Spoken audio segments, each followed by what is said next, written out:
Once again, welcome to all of you dear students.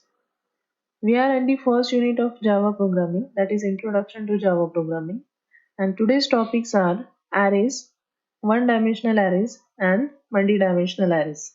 So we are continuing with the first unit itself, and topics which we are going to discuss today are arrays, one-dimensional arrays and multi-dimensional arrays. You have already studied the concept of arrays in C++ as well as in C. So today in Java, how arrays are created, accessed and implemented, that we are going to study.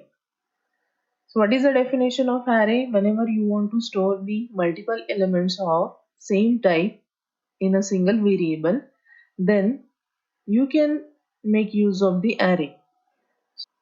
So in simple words, what we can say, we can create a single variable which stores the multiple values of same type, and that single variable is called as array.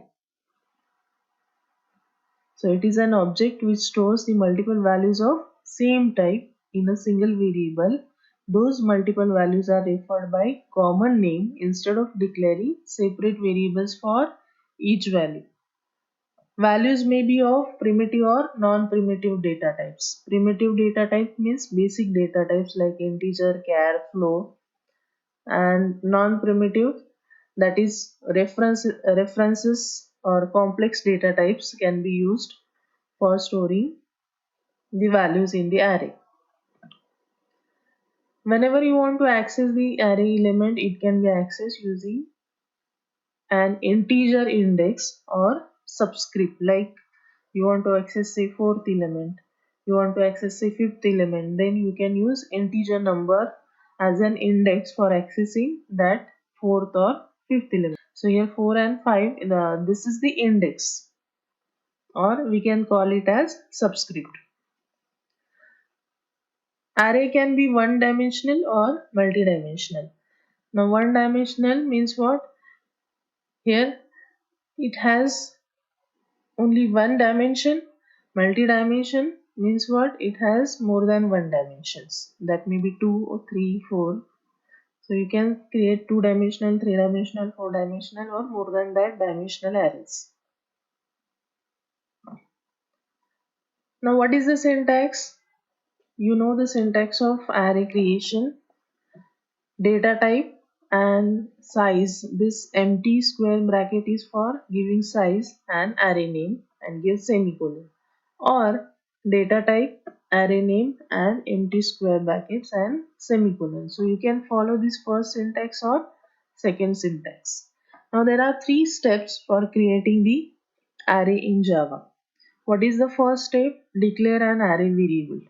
So for declaration of array variable, this is the syntax. You can use the data type, then empty square brackets. These brackets are for giving the size of the array and array name, or you can use this second syntax. The syntax is same. What is the difference in this? Just this bracket position is different. So in first syntax, it is given after data type. In second syntax, it is given after array name. So you can use any one which is convenient for you. This is the example. Here stored list array is created and its data type is double and size is not specified. So this is just a declaration of array variable, or array is not yet completely created. This is the just declaration of array variable. You have to allocate the memory to the array. So second step is create an array of fixed size using new keyword. So how you can create the array? See here syntax, array name is equal to new type, and in square bracket you are going to mention the size. So this is the complete example of first step and second step. So combined demonstration of first and second step is given in this example. So double size, size is not mentioned, it's empty. Then stud list, this is the array name, is equal to, and this is the second step, new double, and in square bracket mention the number of elements, that is size. So here stored list array of data type double is created with 10 elements. So 10 elements can be stored into this stored list array, and the elements are of type double. Then step 3, assign values to an array element. So in step 2 you have created the empty array. There is not yet any element in the array, and if you want to assign the element, how you can assign elements into the array? The syntax: array name in square bracket, assign the or give the index value, and then the actual value which is stored into this array. Here example is given. This is for loop. You know the syntax of for loop in C++. Same syntax is given here. For int I is equal to 0 or I assigns to 0, I less than my list dot length. Now let us assume that we have created this my list array, and length is the property of the array which is used to retrieve the length of array. So suppose you have 5 elements into the array. So what is the length of the array? 5. So here automatically 5 value is taken if you are using this mylist dot length, or if you are using this length property. So it retrieves the length of the array, and then this is the I plus plus. This is for iterating over the elements. For accessing the next element, you have to increment the value of I. So this I plus plus is used for incrementing the value of I by 1. And here this my list is assigned with the value. So my list of I, that means every index will take a value. And what is the value? I plus 1. So initially I will be 0. So here my list of 0 will take value 0 plus 1, that is 1. Later on I will be 1. Then my list of I, that is my list of 1, will take value 1 plus 1, that is 2. So here what are the values? 1, 2, 3, 4, 5, 6. So whatever size you have mentioned for this length at the time of creation of the array, suppose you have mentioned length as 5 or size of array as 5. So here index will go up to 0 to 4 because array index starts from 0. So index will go from 0 to 4. 0, 1, 2, 3, 4. These are the 5 elements. So here my list of 0, my list of 1, my list of 2, my list of 3, my list of 4. These elements will be stored, or these elements will take the values. So my list of 0 will take value 1. My list of 1 will take value 2. My list of 2 will take value 3.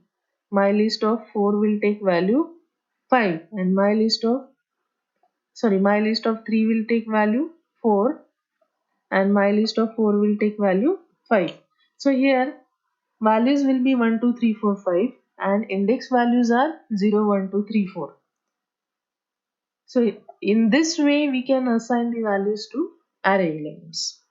So what are the steps in the array creation? First one, declare an array variable. Second step, create an array of fixed size using new. That means you are allocating the memory to the array and you are giving the size to the array. How much elements are created in the array, and then assign the values to array elements. Now we can also do the initialization of the array. So what is the initialization? Whenever you assign the values to the array during declaration, this concept is called as initialization. So you can use the initialization for the arrays, and how you can use this? Here syntax is given: type array name, opening closing brackets, and value 1, 2, 3 up to value n in curly braces. Here example is also given. Here my list is the array. Size is not mentioned for this array. And what is the data type? Int. And these are the elements. So compiler will take the size of this array. And how compiler will take the size? Depending on the number of elements mentioned in the curly brackets. So how many elements are mentioned?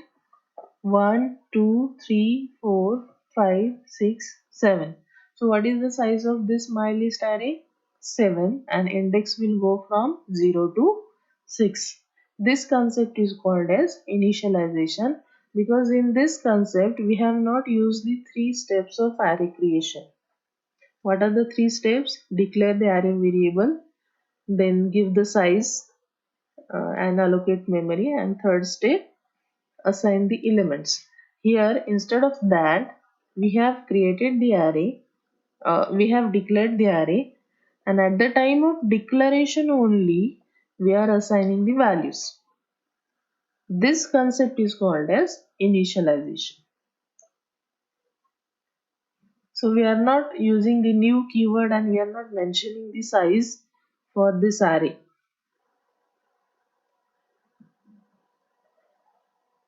Then accessing the array element we have already covered in this previous slide. This is the mylist array. In this, here int I assigns to 0, and this is the length retrieved of this for this array. And what is the length? 1, 2, 3, 4, 5, 6, 7 elements are there. So length will be 7.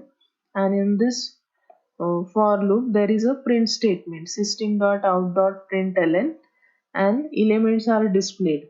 So element, its index is displayed using this I, and my list of I, it will take the value of array. My list of I will take the value of array, or it will display the value of array, and this I will be index of the array. So here what will be the output? Imagine what is the output? Can you guess? Element, then 0, and my list of 0. So what is the value of my list of 0? 1. So what is the output? Element 0 is equal to 1. Element 1 is equal to 3. Element 2 is equal to 4. Element 3 is equal to 10. Element 4 is equal to 7. Element 5 is equal to 9. Element 6 is equal to 2. So array index will be from 0 to 6 and total number of elements are 7. All those elements are accessed and displayed here using this for loop. And here array elements are accessed using this way, my list of I. Or you can directly mention the index also, my list of 0, my list of 1, my list of 2. Using this way also you can access the array element, but that will be only single element. If you are not using for loop and you are just giving my list in square brackets say 0, that means you are just accessing the 0th element. But if you want to access multiple elements, then you have to use the for loop. The one note is given here. What is the note? Array index out of bounds. Array index out of bounds exception. This exception will be raised if you are accessing the array elements beyond the legal index. That means what? Suppose size of array is 6, or say size of array is 7. So what will be the index values? 0 to 6. And inside the loop, if you are accessing say my list of 7, then that will be illegal index. Why? Why it is illegal? Because index values are 0 to 6 and you are trying to access 7th element which is not there in the array. Size of array is 7, but you are giving the index value 7, and index value 7 does not exist in the array because index values are from 0 to 6. So this is the illegal index, and because of that the exception will be raised at the runtime. And what will be that exception? Array index out of bounds exception.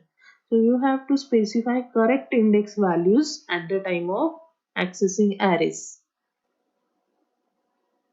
An attempt to access the array elements beyond the legal index throws an exception called array index out of bounds exception.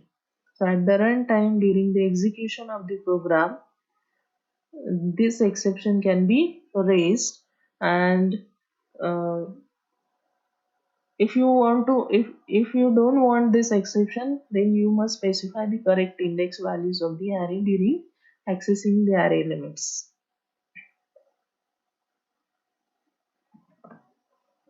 Next concept is multi-dimensional arrays in the Java.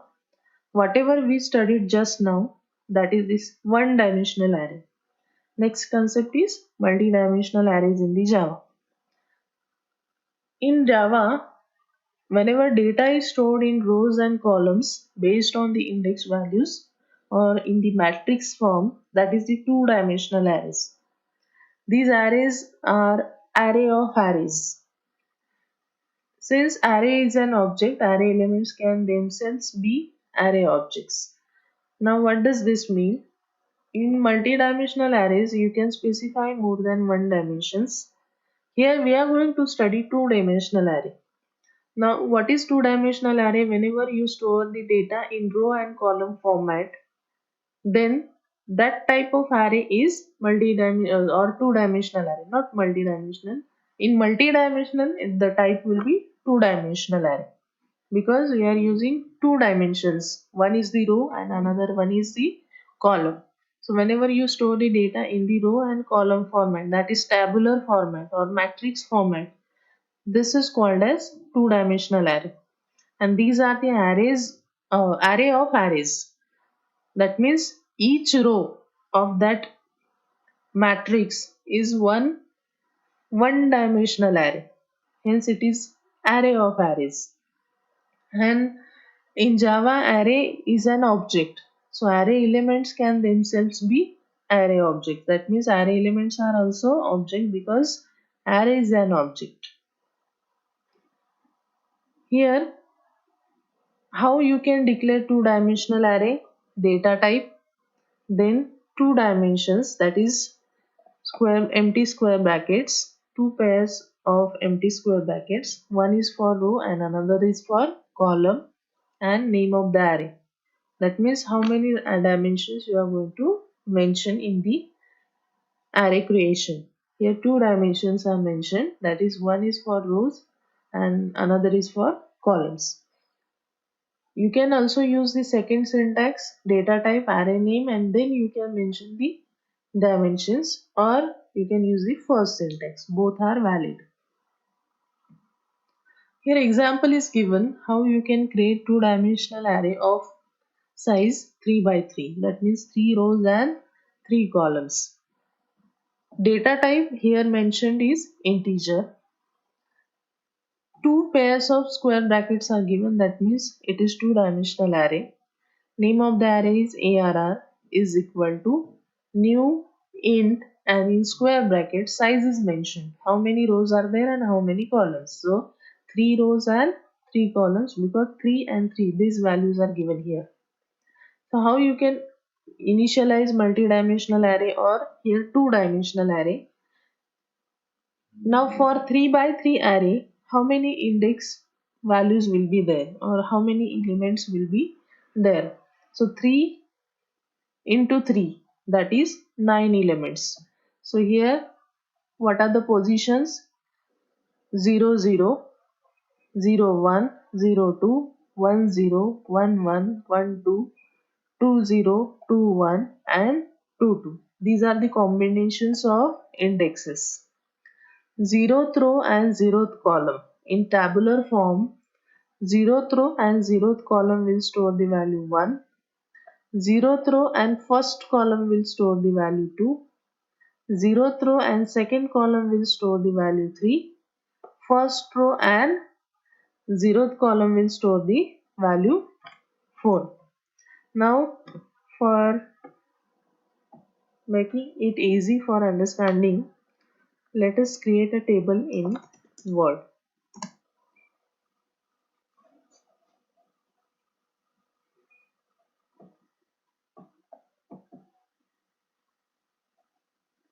Now suppose here I will insert one table,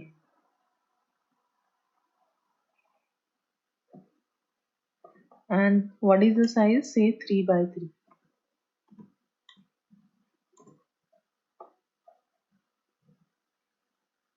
So first element will be of position 0 0. Second element will be of position 0 1. Then 0 2. Then here 1 0, 1 1 and 1 2. And here 2 0, 2 1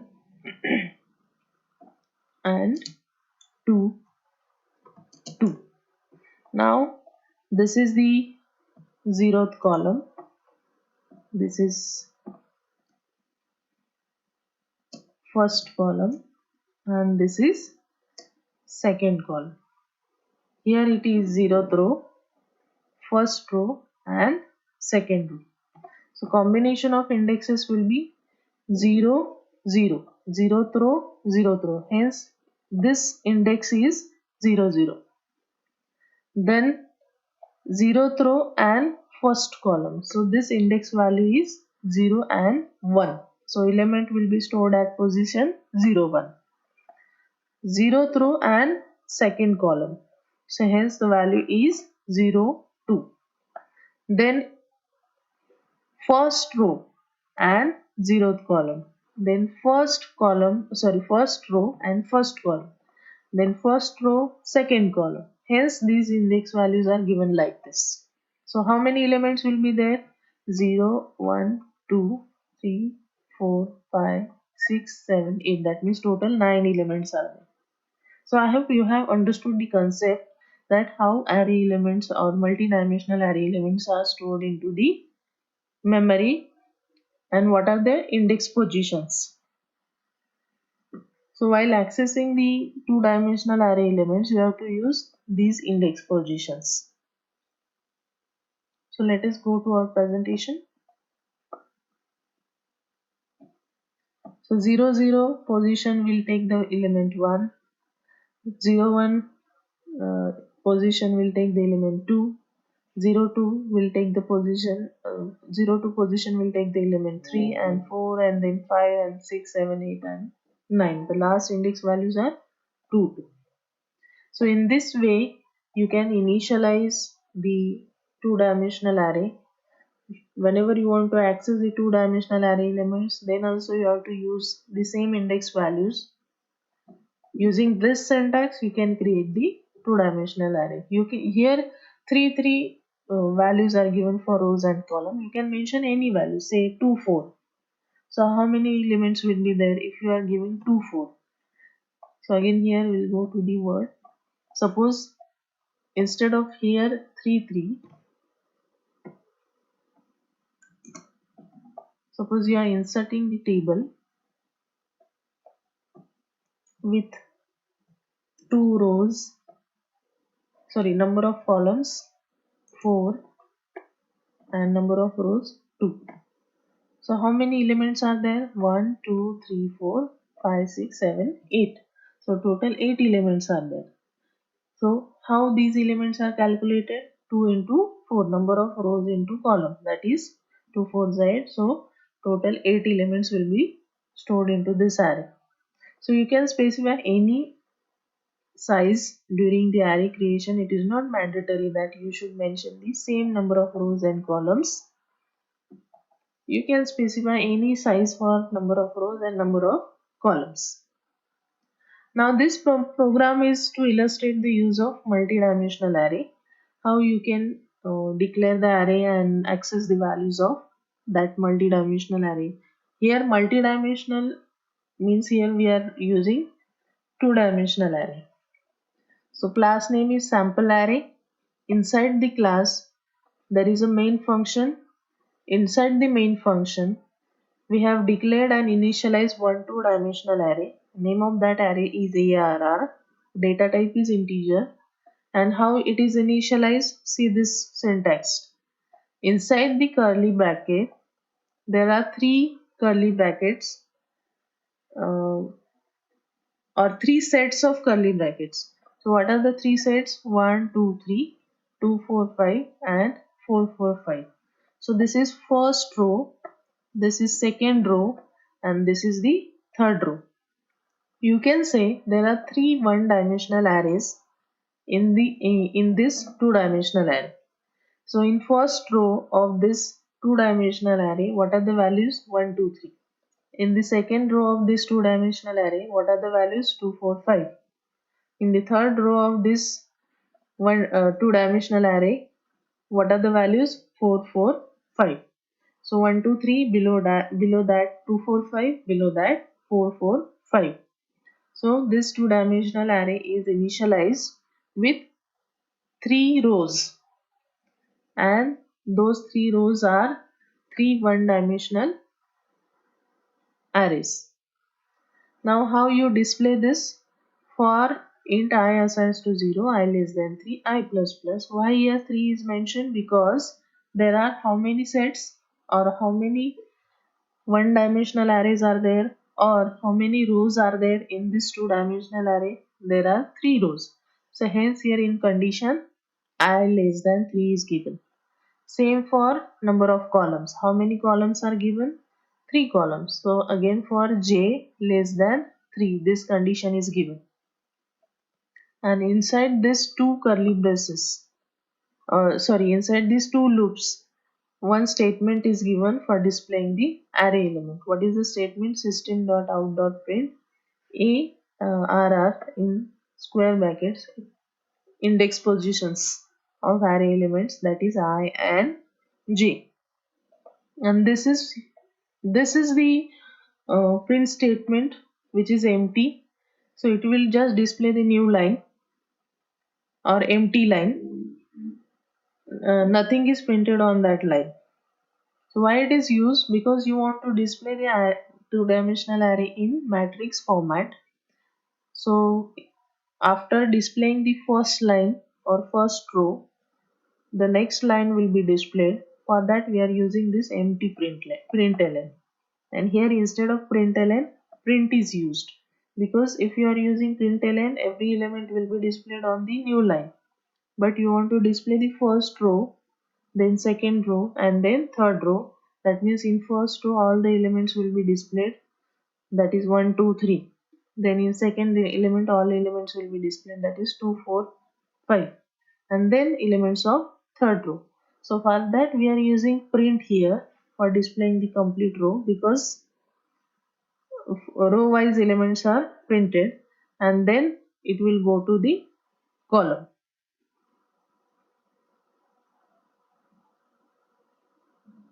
So this outer for loop is for accessing the row and inner for loop is for accessing the column elements in the particular row. So initially I will be 0, j will be 0, element will be ARR of 0, 0. Then I will be 0 itself, that is 0th row. In 0th row it will go for first column. So in array index will be 0, 1. Then in 0th row it will go for second column.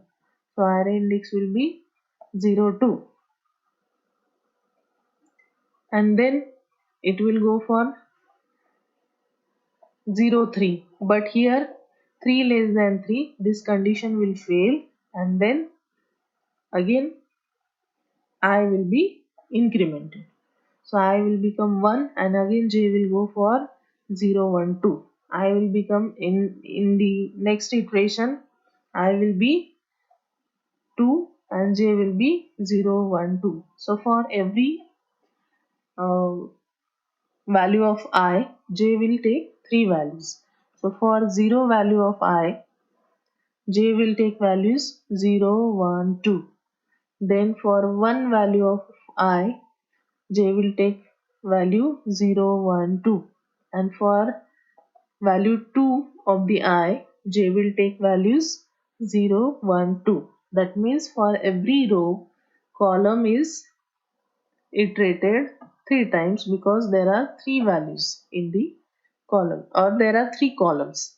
So because of that, this j will be iterated 3 times for every row. So I will be for row and j is for columns. So I hope you have understood the program. So how you execute this program? You copy this program, save or you write the program in the notepad, compile the program using javac and execute it, and you'll get the matrix. Suppose let us try this. Mm,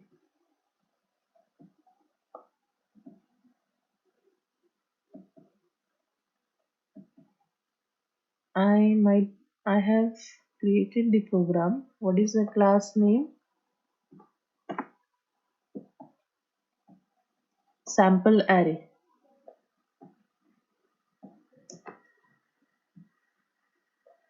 See here, sample array is already created. So we'll open the command prompt. We compile the program javac sample array dot java, and here what is the output? It displays the two-dimensional array. See here 1 2 3 2 4 5 and 4 4 5. This is our matrix, that is two-dimensional array. Number of rows are 3 and number of columns are 3. Thank you so much. If you have any doubts or queries in one-dimensional and two-dimensional arrays, we'll have discussion on that in Google Classroom or in our live meet. Thank you so much.